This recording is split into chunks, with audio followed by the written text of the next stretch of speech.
और आइए अब शुरुआत करते हैं। दुनिया के सबसे ताकतवर सैन्य संगठन गठबंधन यानी कि नाटो के भीतर पहली बार संकट बाहर से नहीं बल्कि अंदर से उभरता हुआ दिख रहा है। अमेरिका और डेनमार्क के बीच ग्रीनलैंड को लेकर बढ़ता तनाव यूरोप की सुरक्षा व्यवस्था पर बड़ा सवाल खड़ा कर रहा है। व्हाइट हाउस के कड़े संकेत और सैन्य विकल्प की चर्चा ने सहयोगी देशों की चिंता बढ़ा दी है। क्या ग्रीनलैंड विवाद नाटो की एकता तोड़ देगा और क्या अमेरिका का रुख यूरोप को नए सुरक्षा संकट की ओर धकेल रहा है? पूरी रिपोर्ट देखिए। जिस नाटो के विस्तार को लेकर यूरोप करीब 4 साल से युद्ध का सामना कर रहा है, अब उसी महाद्वीप में दुनिया के सबसे बड़े रक्षा गठबंधन पर संकट के बादल मंडराने लगे हैं। नाटो के सबसे ताकतवर देश अमेरिका द्वारा दूसरे सदस्य देश डेनमार्क के अधीन प्राकृतिक संपदा से मालामाल ग्रीनलैंड पर दावा ठोकने से अंतर्राष्ट्रीय स्तर पर हलचल तेज हो गई है। व्हाइट हाउस ने तो यहां तक कह दिया है कि ग्रीनलैंड को अमेरिका के दायरे में लाने के लिए विभिन्न विकल्पों पर गंभीरता से विचार किया जा रहा है और जरूरत पड़ने पर सैन्य विकल्प को भी पूरी तरह से नकारा नहीं जा सकता है। व्हाइट हाउस ने बताया कि राष्ट्रपति ट्रंप ग्रीनलैंड को अमेरिका की राष्ट्रीय सुरक्षा से जुड़ा अहम मसला मानते हैं। हालांकि अमेरिकी विदेश मंत्री मार्को रूबियो ने इस मुद्दे पर कुछ नरमी दिखाई है। उन्होंने कहा कि सैन्य कार्रवाई की योजना फिलहाल नहीं है। अमेरिका की पहली पसंद ग्रीनलैंड को डेनमार्क से लेने की है। ग्रीनलैंड दुनिया का सबसे बड़ा द्वीप है, लेकिन आबादी सिर्फ 56,000 है। ये डेनमार्क का हिस्सा है, लेकिन अमेरिकी राष्ट्रपति डोनाल्ड ट्रंप इसे खरीदने या कब्जे की बात करते रहे हैं। दोबारा सत्ता में वापसी के बाद से ट्रंप ने इसे लेकर बयानबाजी तेज कर दी है। डेनमार्क बार बार कह चुका है कि ग्रीनलैंड बिकाऊ नहीं है, लेकिन ट्रंप का कहना है कि वेनेजुएला की स्थिति स्थिर होने के बाद ग्रीनलैंड पर कोई बड़ा फैसला लिया जा सकता है। मुद्दे पर ग्रीनलैंड और डेनमार्क के विदेश मंत्री मार्को रूबियो से मुलाकात करना चाहते हैं, लेकिन ये अब तक संभव नहीं हो पाया है। डेनमार्क के विदेश मंत्री को लगता है कि ग्रीनलैंड को लेकर अमेरिका की गलतफहमियां दूर की जा सकती हैं, लेकिन साथ ही प्रधानमंत्री मेटे फ्रेडरिक्सन अमेरिका को सख्त चेतावनी भी देते नजर आ रहे हैं। उन्होंने एक इंटरव्यू में कहा कि अगर अमेरिका ग्रीनलैंड पर हमला करता है तो नाटो खत्म हो जाएगा। वहीं फ्रांस, जर्मनी, पोलैंड, स्पेन और ब्रिटेन समेत दूसरे देशों ने साफ कर दिया है कि ग्रीनलैंड का फैसला सिर्फ डेनमार्क और ग्रीनलैंड के लोग ही कर सकते हैं। डेनमार्क और अमेरिका दोनों नाटो का हिस्सा है और इन देशों की संप्रभुता और सुरक्षा की गारंटी नाटो की है। किसी एक देश पर हमला सभी देश पर हमला माना जाता है। ताज़ा स्थिति ने यूरोप की चिंता बढ़ा दी है। वैसे भी ट्रंप नाटो के बजट को लेकर पहले ही यूरोपीय देशों को अल्टीमेटम दे चुके हैं। गठबंधन में खींचतान के बीच रूस युद्ध रोकने के लिए यूक्रेन पर नाटो में शामिल नहीं होने का दबाव बना रहा है। रूस की इस रुख पर ट्रंप भी सहमत दिखाई दे रहे हैं। लिहाजा यूक्रेन की सुरक्षा गारंटी पर यूक्रेन खुद का तंत्र स्थापित करने में जुट गया है। यूरोपीय देशों के गठबंधन की बैठक में इस बात पर सहमति बन गई है कि युद्ध विराम के बाद ब्रिटेन और फ्रांस यूक्रेन में सेना उतार देंगे।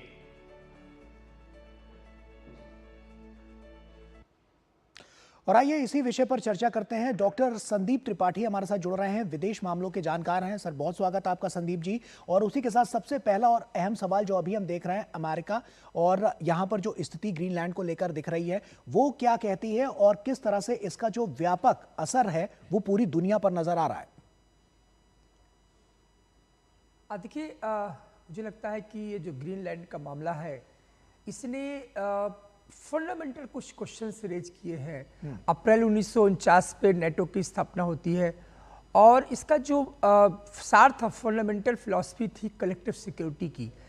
अमेरिका ट्रंप के लीडरशिप में जिस मुहाने पर खड़ा है और आज जिस तरह की ट्रंप की पॉलिटिक्स है, मेक अमेरिका ग्रेट अगेन की, मुझे लगता है कि ये एक 21वीं सदी का एक सबसे बड़ा हास्यास्पद और सबसे बड़ा विरोधाभासी मिलिट्री जो ऑर्गेनाइजेशन नाटो है उसके लिए है जी। आप समझिए कि आखिर अमेरिका किसको धमकी दे रहा है। ये नाटो का फाउंडिंग मेंबर है डेनमार्क, ये हमें समझना पड़ेगा। डेनमार्क ईयू का मेंबर है। ये उस कंट्री को थ्रेटनिंग दे रहा है जिस कंट्री के साथ मिलकर के एक मिलिट्री अलायंस की स्थापना की गई थी कि हम दुनिया पे जहां से कहीं बाहर से खतरा होगा तो साथ लड़ेंगे, साथ जिएंगे, साथ मरेंगे। एक तरीके इस तरीके की कुछ प्रतिबद्धताएं, कमिटमेंट की गई थी ड्यूरिंग दी 1949। आज क्या हो रहा है, क्या ये बात आज किस तरीके से डेनमार्क फेस कर रहा है? एक जो मॉरल डिलेमा है कह सकते हैं यूरोपियन लीडर्स के मध्य में, वो इसी बात को लेकर है कि हम किससे लड़े। अभी तक तो होता था कि रशिया वर्सेस यूएसए होता था, रशिया वर्सेस यूक्रेन हो रहा है, तो वहां पर सब सारी यूरोपियन फोर्सेस एक साथ आ जाती थी। अब डेनमार्क के साथ आएगा कौन? क्या किर स्टारमर, इमैनुअल मैक्रोन, या फिर आप देख सकते हैं कि जितने भी डेनमार्क हो या पोलैंड हो, ये नेता ये कह रहे हैं कि हम इसका सामना करेंगे, अमेरिका के किसी भी तरीके के मिलिट्री असॉल्ट का हम सामना करेंगे। ये वही लोग हैं जो अभी तक अमेरिका के साथ रह करके अपने अस्तित्व की सुरक्षा के लिए अमेरिका पर सिक्योरिटी गारंटी छोड़ दिए थे, यानी कि अपनी सुरक्षा और अस्तित्व का जिम्मेदारी ये अमेरिका के हाथों में। अमेरिका ने कहा कि देखिए, अलास्का से लेकर के ग्रीनलैंड से लेकर के पनामा तक जो वेस्टर्न हेमिस्फीयर डोमिनेंस है, ये मेरा होगा। उसको इस बात की चिंता नहीं है कि नेटो क्या है, ईयू क्या है, सिक्योरिटी गारंटी क्या है, उसको इस बात की चिंता है कि अमेरिका फर्स्ट है कि नहीं। तो मुझे लगता है कि ये यथार्थवादी राजनीति का एक क्रूर चेहरा है जो यूरोपियन लीडर्स को समझ में लेना चाहिए, और पूरी दुनिया के लिए भी एक लेसन है कि अब जो साम्राज्यवाद का दौर अमेरिका ने जो दोहराया है वो किसी के लिए सेफ नहीं है। ऐसे में डॉक्टर संदीप, अब सवाल आता है कि अगर नाटो में ये मतभेद जो है वो बढ़ता है तो उसका क्या असर नजर आएगा और ये कितना व्यापक हो सकता है? देखिए, मुझे लगता है कि इस तरीके का जो एग्रेशन है, ये जो एग्रेशन है यूएसए का, ये एग्रेशन किसी भी दुनिया की स्टेबिलिटी के लिए सही नहीं है। और इवन अमेरिका के अंदर एक विरोध है। आप देखिए कि वहाँ के डेमोक्रेटिक पार्टी के लीडर है, इवन रिपब्लिकन पार्टी के लीडर, कुछ को छोड़ दिया। यदि मैं लिंडसे ग्राहम को छोड़ दूं, मार्को रूबियो को छोड़ दूं, कुछ ट्रंप के अपने कारपोरेट फ्रेंड हैं जो उनको फंडिंग करते आ रहे हैं। उनको सिर्फ मतलब है कि आप वेनेजुएला का, उनको सिर्फ ऑयल से मतलब है।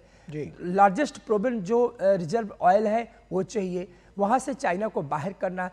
अब बात आती है ग्रीनलैंड की। अब तो ट्रंप क्या कहते हैं कि हमारी नेशनल सिक्योरिटी, आखिर क्या दुनिया में आपके पास ही नेशनल सिक्योरिटी है? कोई दूसरे कंट्री का सिक्योरिटी का कॉन्सेप्ट नहीं है क्या? यूएन चार्टर का जो क्लॉज 2, जो आर्टिकल 2 क्लॉज 4 है, वो कहाँ है?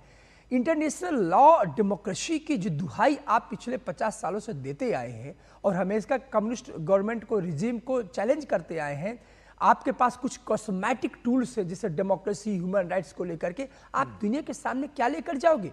यही कॉलोनिज्म को, इसी एक्सपेंशनिज्म को, आपके लिए security. What about the Denmark, what about the Greenland?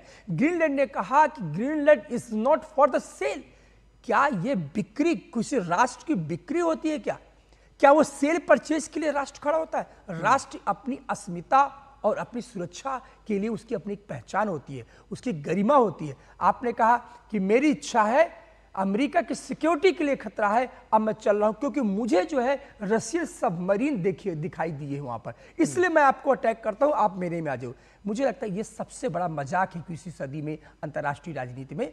और इसीलिए मैं कहता हूं कि जो यूनाइटेड नेशंस है, अब यूनाइटेड नेशंस ऑर्गेनाइजेशन हम इसको ना कहें, यूएनओ ना कहें, अब इसको हम, अब एक ये नाउ टाइम हैज कम, समय आ चुका है कि यूनाइटेड नेशंस अगेंस्ट अमेरिका कोई लॉबी खड़ी हो। और ट्रंप को ये बात को एहसास है कि जो ब्रिक्स है, जो डी-डॉलराइजेशन है, मुझे लगता है कि कहीं ना कहीं से अभी तक तो उसके एक ओपन एनिमी हुआ करते थे, जैसे हम north Korea, Iran, China, Russia की बात करते हैं। अब कौन अमेरिका का, अब कौन सगा, कौन दुश्मन, मुझे लगता है ये तय करने में निश्चित तौर पर ये समय पर ही छोड़ देते, क्योंकि आने वाले समय में जो तस्वीर है वो और साफ होती हुई नजर आएगी कि किस ओर आखिर ये जो पूरा हम देख रहे हैं, जो अलग अलग तरह की जो वानगियां पेश होती हुई नजर आ रही हैं, वो किस ओर आगे भविष्य में जाएंगी, इस पर साफ तौर पर हम सभी का फोकस रहेगा। एक छोटा सा ब्रेक यहां पर ले रहे हैं, आप डॉक्टर संदीप हमारे साथ बने रहिए, और ब्रेक के उस पार जब लौटेंगे तो अगली खबर से हम आपको रूबरू कराएंगे जो कि बांग्लादेश की है। वहां पर स्थिति किस तरह से पनप रही है,